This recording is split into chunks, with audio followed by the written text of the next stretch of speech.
on the show, and we have Lynn Adamson joining us. And Lynn has been here before, but we're happy to have her back. I think we could have used Lynn in the last interview. Actually, yes. It's funny that you should say that because, yes, we could, because she does conflict resolution. And Lynn, I don't know if you saw that last thing, but what was Sandra doing wrong? Yes, Lynn. Well, I think one of the essences of resolving conflict is understanding. So we need to be able to understand where another person's coming from, where we might share some common ground.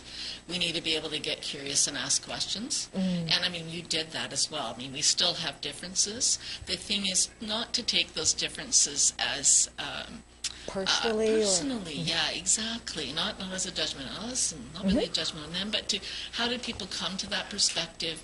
What's influencing that? And are they willing to actually hear the perspective where you're coming from, too?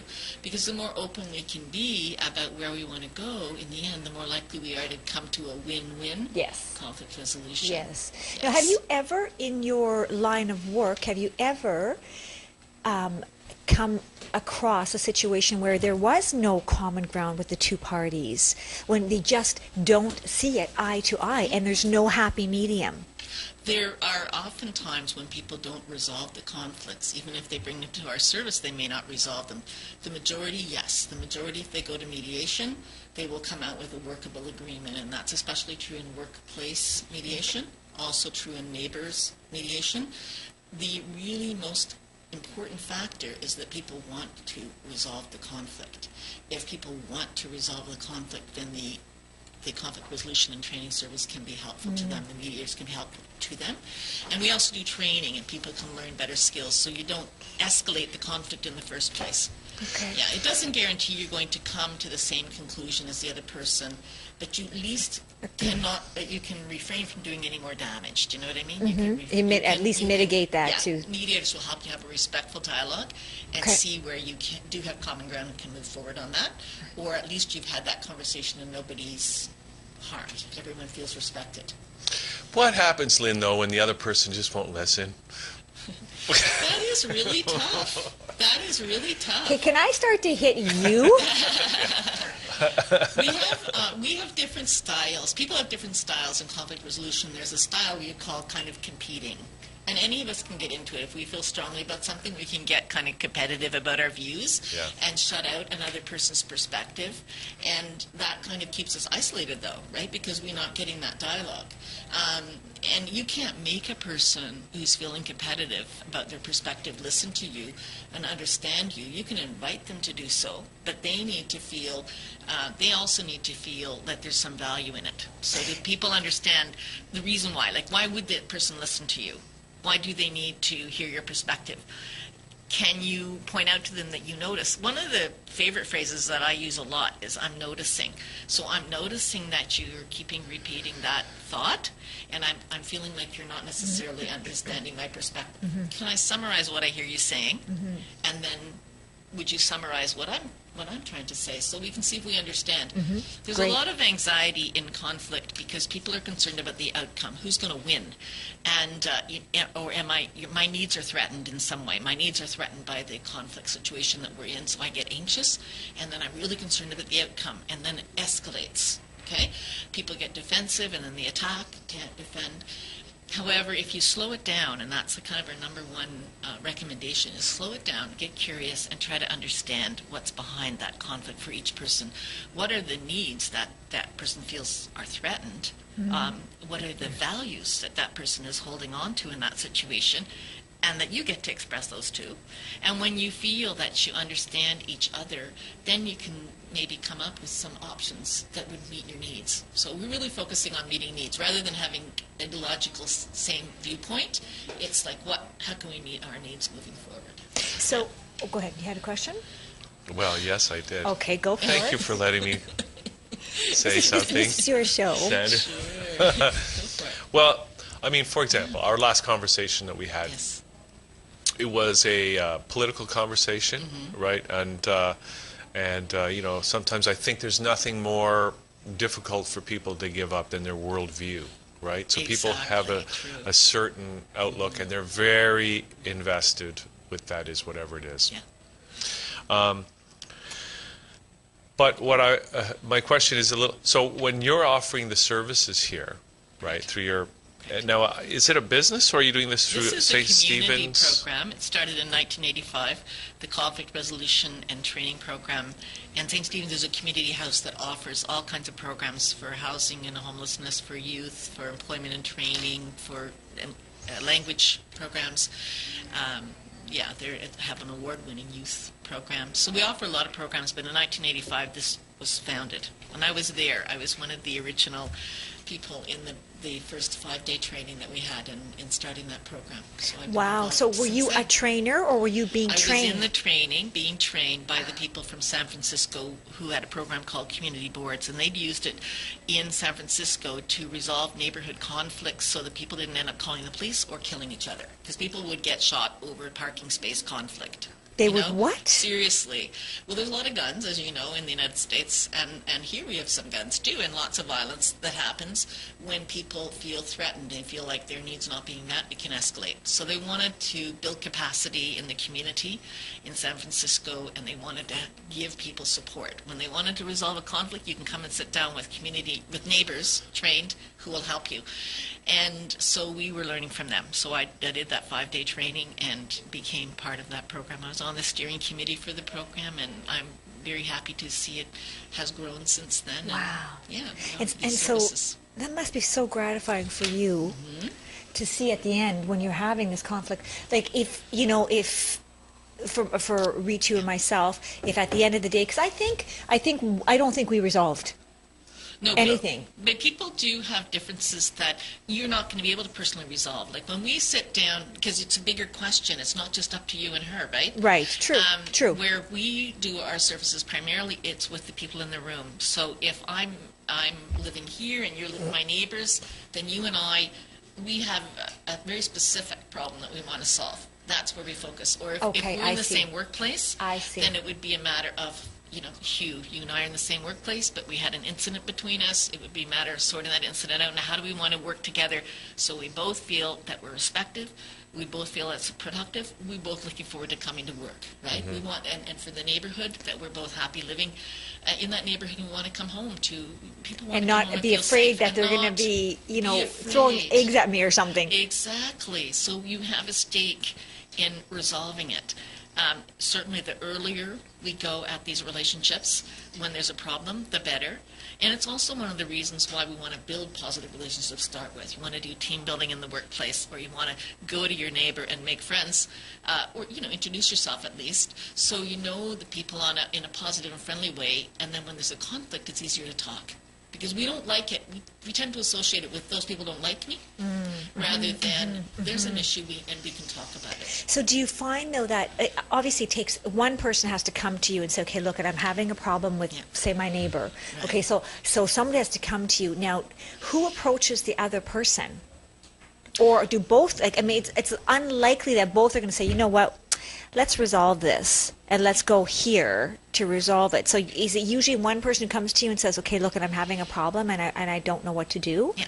Usually it would be one person that would come to us in a neighbor conflict, and then we'd need to have the contact information for the neighbor. We might send them a letter or give a phone call, or we might say to them, would you prefer to go and talk to them yourself and propose this and give them our contact information, our literature. It's certainly easier in a workplace in a sense, because usually people are recommended to go. Or they really have no their choice, manager. right? Yeah. We always say it's voluntary, and it should be voluntary, but there is certainly an expectation in the workplace that you're going to work to resolve the conflict. We always start with an individual interview first, because we want to assess that it is appropriate for mediation. Let's say it's a harassment issue. We want to know that people are going to be able to get somewhere in the mediation, or one person sees it as harassment and the other person doesn't. So we want to talk to them. They need to have some understanding of what the issue is and what they're going to need to be talking about, and we need to believe that they want to resolve it. Like I said, that's the most important thing. Do they want to come out ahead in terms of the relationship? So I can see, go ahead, do you have a question? No, go. So I can see in a work situation where that common denominator, we want to resolve this, but in a neighbor situation, and maybe that's not very common, maybe you get mostly work situations, but in a neighbor situation, what if the neighbor says, I don't care? Yeah. This is not uncommon that people will think, okay, so I'm practicing piano in my home and it's bothering you, like that's your problem, not my problem.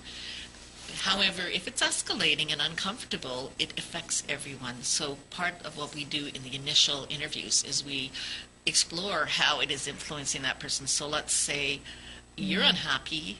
How am I going to be happy living next to you if you're unhappy? And if I learn a little bit more about what your concerns are, let's say you work shifts, let's say you've got to sleep in the afternoon and that's when I'm practicing the piano. Maybe you and I, by learning a little more about each other's situations, we can work out an arrangement whereby you get your sleep and I get my piano practicing. So it's really the willingness to sit down and learn a bit more and actually care, that caring does matter, that your neighbor's happy. And often in conflicts we think of our needs and we forget to think of the other person's needs. And the best negotiation, we call it principled negotiation, that the most effective for you is when you're going to be kind of soft on the other person, who they are, like treat them respectfully and well as a human being, care about them, and at the same time be sure to put forward what your needs are and try to get clear what their needs are. So you're not just giving in, but you're not saying giving this up. Is how it has to be, this my way or the highway, right? You're trying to find that path in between that is mutually beneficial and helps you for the future as well as whatever the current issue is.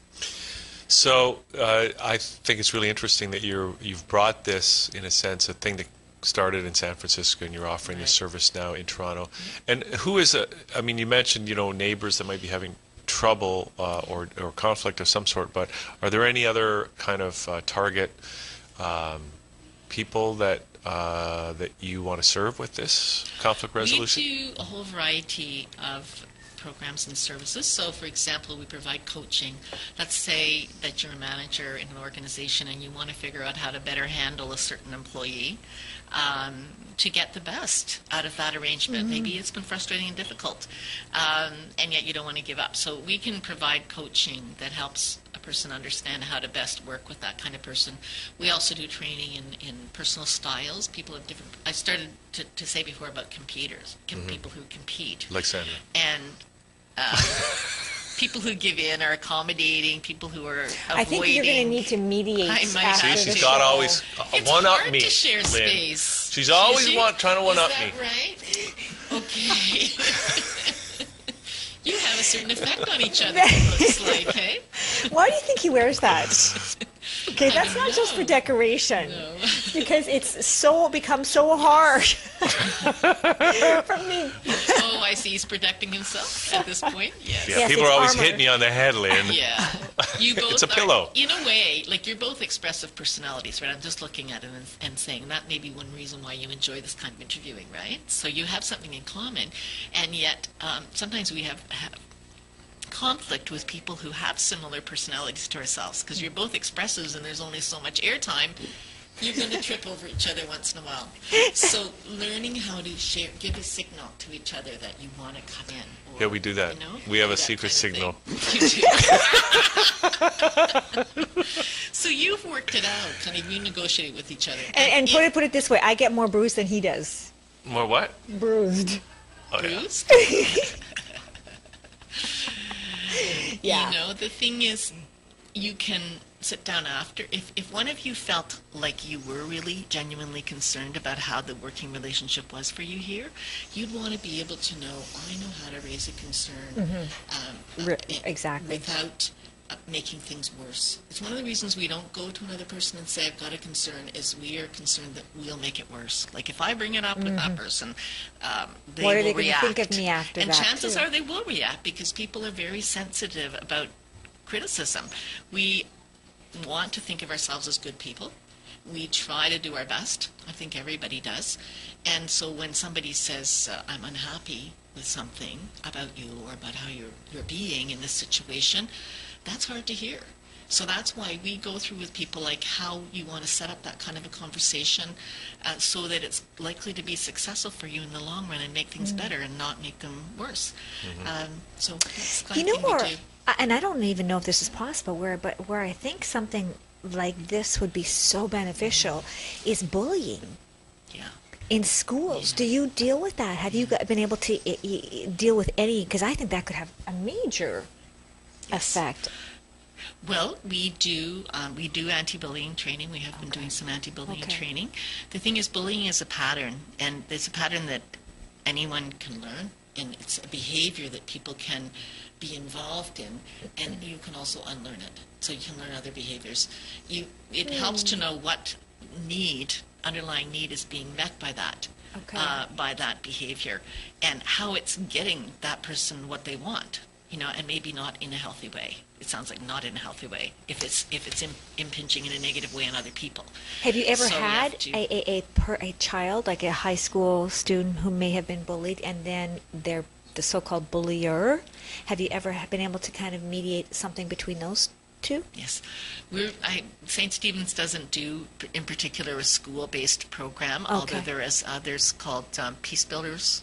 I think that they do, for example, they do a lot of youth circles, peacemaking circles. So there are the resources, and we're happy to steer people to the resources that they need for the situation that they have.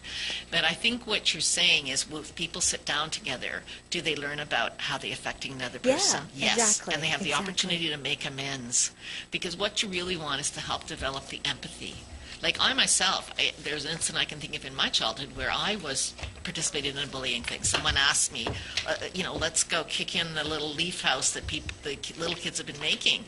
And I think, you're at least saying... Did you do it? I did. Ooh. Oh, yes. That's what I mean. Anybody can do that kind of thing. I was like 11 maybe at the time, and one of the older kids in the elementary school, right? So I ended up in the principal's office and we talked.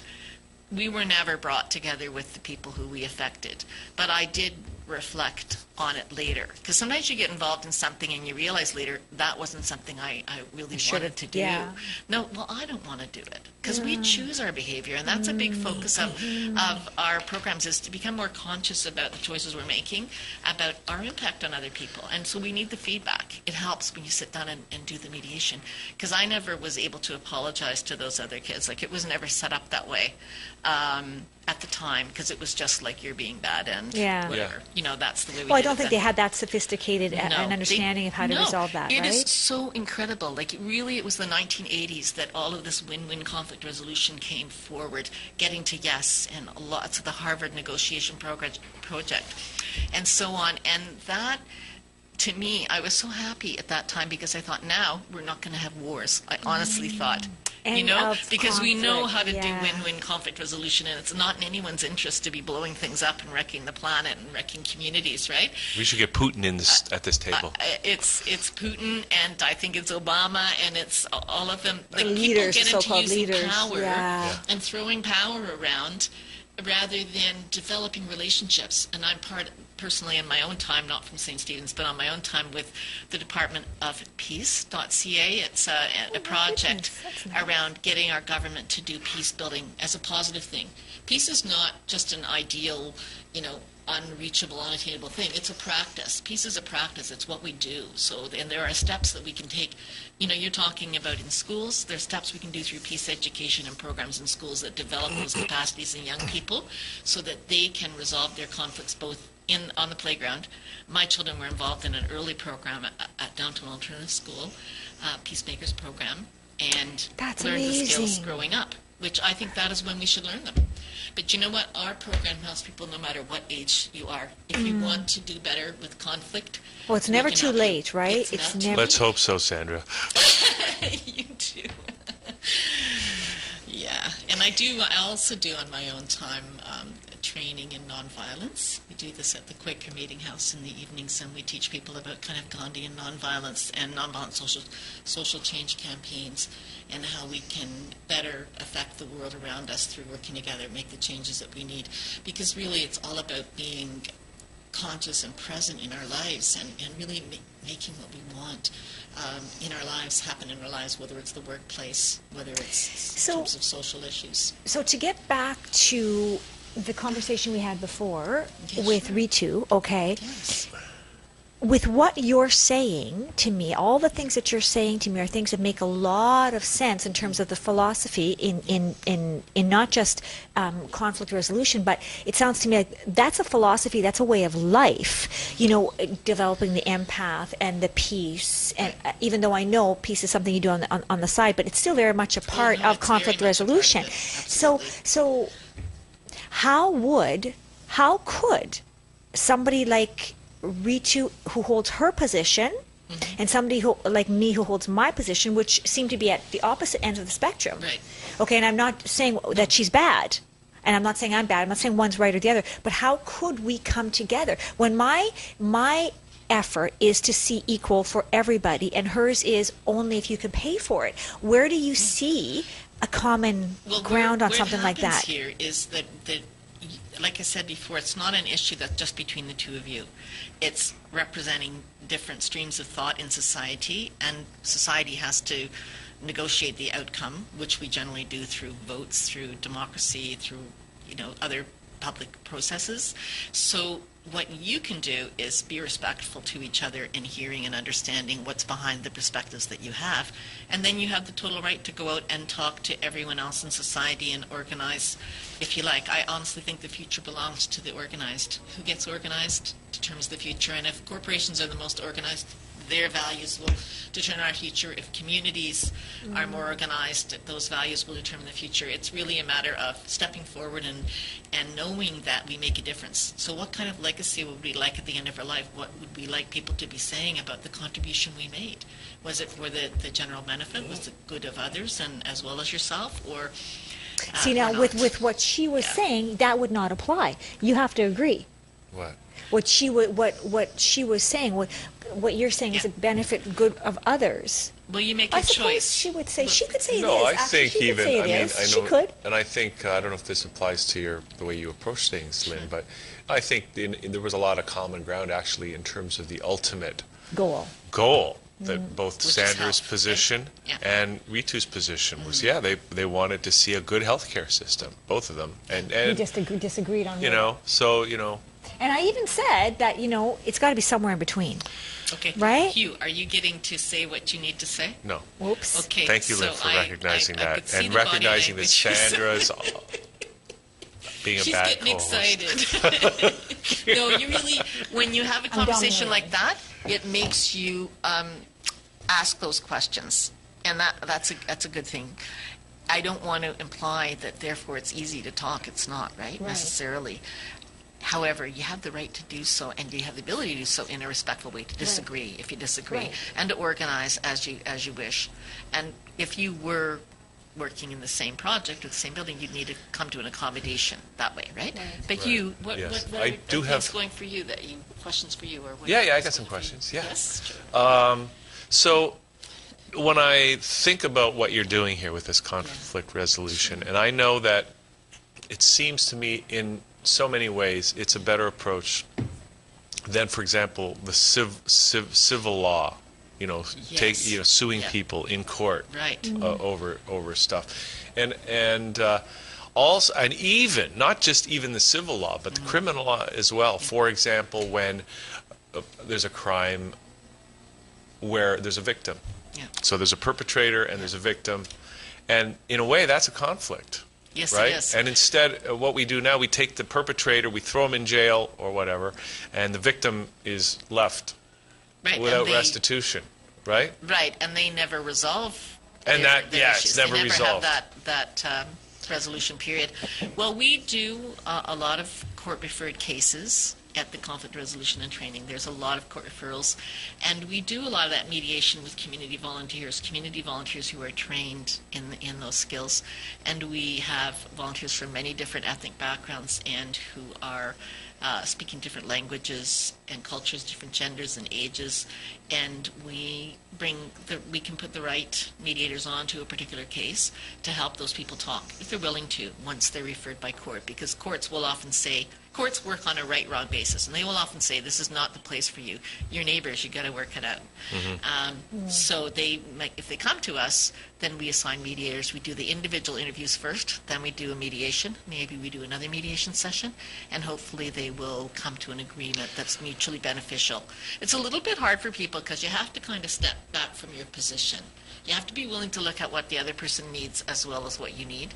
Right. And you have to let go of a lot of hurt, because usually by the time it gets to court or even comes in our door, there's been a lot of hurt that's gone on. And you have to say, we'd like to shift this. We don't want any more pain. We want to move in the better direction. It just seems so much better, because if people recognize the hurt and then are able to let it go, that's a much better situation for them as an individual than holding on to it, which they might do if they go to court and win or lose, right? Exactly. And it just seems also probably a lot less expensive for society as a whole. It's way more efficient to do it this kind of way. It's based on meeting your interests. It's much more timely, so you're not waiting for months with the court system, and you're not handing over the decision to a third party who doesn't ever know everything that you know and doesn't ever know the ins and outs of exactly what would work for each of you. And that's what you can talk about with mediators. So really, I think it requires us realizing none of us is perfect. None of us is always right. We're always learners. And that we have an interest in other people also getting their needs met. And what we need is for them to respect as well that we need to get our needs met and to give each other a fair hearing. And we help people do that, because sometimes when you're in conflict, you're pretty upset. And it's not easy for you to get there without the help of other people. But people learn an enormous amount when they go through a mediation or when they go through the training. They learn, like we have this model called CLAIM, which is really about centering first, right? Calming yourself down. That's what the C is. Because the problem with conflict is that it tends to escalate. But if you can center yourself, calm yourself, then listen and to the other person first, they will calm down, because actually that listening, and then acknowledge. So say, this is what I'm hearing you say. Sometimes we don't want to do that because we disagree. However, we can say, look, I may see it differently than you. I think I do. Let me make sure I'm understanding what the point is you're trying to make here, what the need is you're trying to express. Then you can get information. So CLA, that's right. And the I is get more information from them or provide information. So invite information, provide information. And M is move to problem solving. So don't jump into the problem solving. Go through those steps. And it involves, like, we need to center ourselves. We need to take a breath, because we are biological beings that have evolved to get our adrenaline going whenever we feel like our needs are threatened. So it's that fight, flight, or freeze going on, and you're not thinking. When emotions are running, you're really not thinking very well. So you need to slow down, take a breath, take care of your own self, get centered, then listen, acknowledge, and you can ask the other person to do the same for you. Invite more information, give more information, and then move to problem solving, because you've got the understanding basis. So you can kind of claim the conversation by taking those steps.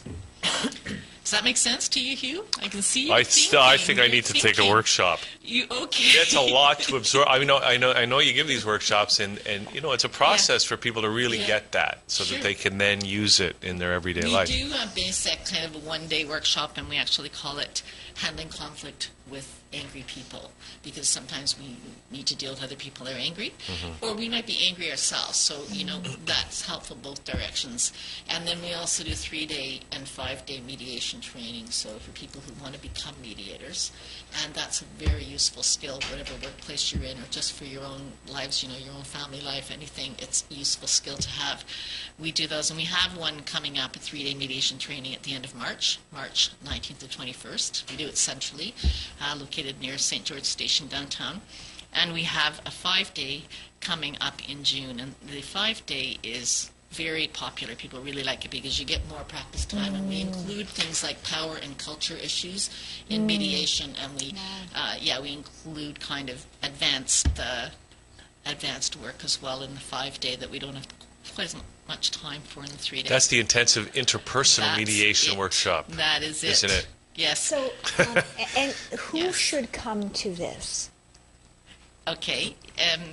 I'll just give the website too so people know. It's sschto.ca. That's St. Stephen's Community House Toronto.ca, sschto.ca. conflictresolve.ca. And people can get a lot of information there, both on the neighborhood and on the workplace and on the services that we'll provide for you in your workplace. So now, the question is, who should come to Yes. this? So, and how do we know? I mean, okay, so you have some great programs, the 3-day foundational interpersonal mediation, the 5-day intensive interpersonal mediation. Like, do you have to take the 3-day before you take the 5-day? No, they're alternatives. Or if you've done the 3-day, you can come back and do the 5-day if you want to strengthen your skills. People sometimes come back a couple years later and do it completely down. But you can just go straight to the 5-day. So how would I know which one would be the right one for me? 5-day. I would think for anyone, if you can get the time off of work and you can, if you can afford the time and if you can come up with the funds or negotiate something you can afford, because we do have some sliding scale participants as well, then you would want to take the 5-day. You're going to get the best foundation in the skills. However, not everybody can get the 5 days or the time or whatever, and the 3 days is good. You get the basic model. Yeah. Do you want to no? Okay. I'm not going to say that joke. The 1 day is is kind of standing alone. So you could do that 1 day and then do the mediation as well, because the 1 day is more like my skills, talking with you, listening with you, and dealing with the sort of anger in particular. So they work together. I think it's great that the courts are actually referring certain cases to you guys. But I think, too, have you given thought, like, it really seems like this, you said it sort of emerged in the 80s, but it really seems like it's a whole new approach to conflict resolution. And as I was saying, a large part of what happens in our formal judicial system seems, to me, could be offloaded to a really smart and effective conflict resolution approach. Have you given that any thought? We do get a lot of cases referred from court. We actually have people who go every week to private information court and pick up cases. So we do have that. Not to say that we couldn't do more. I think we could do more, and we haven't done these ourselves, but there have been people who've done mediation, for example, even in a homicide case, where somebody's in life for killing your relative, and they sit down, and the family, and the example I'm thinking of, the family got satisfaction in the end from kind of working with the other young person who had done the killing and helping that person come to a point where they could lead a positive life. Not everyone would choose that, but they chose that, and it was satisfying to them, because otherwise you're left hanging with this terrible loss. And how do you kind of redeem that and move on in your life?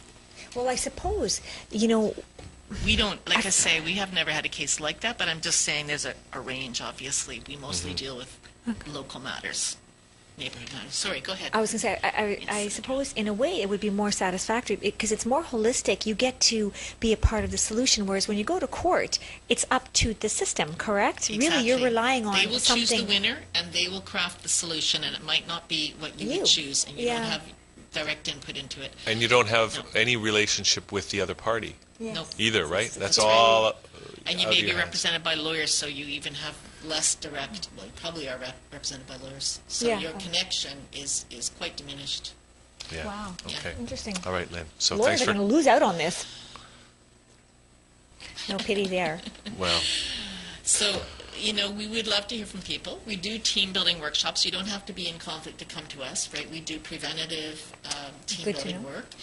And we would love to, our latest, I guess, we're going to be doing training for City of Toronto employees through the City of Toronto program. Maybe we can get Rob Ford up there, We would take him. We would take anyone who wants to take our training. Absolutely, we would. Because it really... And Doug. It's the willingness to learn and explore a different way of dealing with conflict, becoming more conscious. That's what we're after. Okay. Thank All right, you. Lynn. Thanks for coming on the show today. So, Thank again, you. people can Thank check out sschto.ca, right, the website? That's it. And they can find out more and all that kind of stuff. I'm just CRT at SSCHTO. Okay, and we got that little video we're going to That's play a now. lot of initials. Okay, that's a lot of initials, but it's conflict resolution and training, and it's Lynn Adamson, and we'd love to hear from people. So, Thank you very much. It was so Okay, good. This is great. And now here's the video. We're going to come back with Sandra Saradisi. I feel at peace. And yes, we're going to be at peace right after this. Conflict. Every organization has it. The trick is to ensure the conflict leads to a good result and doesn't waste time, money, or morale. 42% of a manager's time is spent addressing conflict in the workplace. If unhealthy conflict goes unresolved for too long, team members are likely to leave. Unresolved conflict represents the largest reducible cost in many businesses. We can help. The Conflict Resolution and Training Team at St. Stephen's Community House provides your organization with workplace mediation, conflict coaching, team building, and facilitation. St. Stephen's has been providing conflict resolution services since 1985. We specialize in helping you to reach lasting solutions to problems and customize what we do to meet your specific needs. Contact us for more information or a free consultation to learn how we could help you manage and resolve conflict.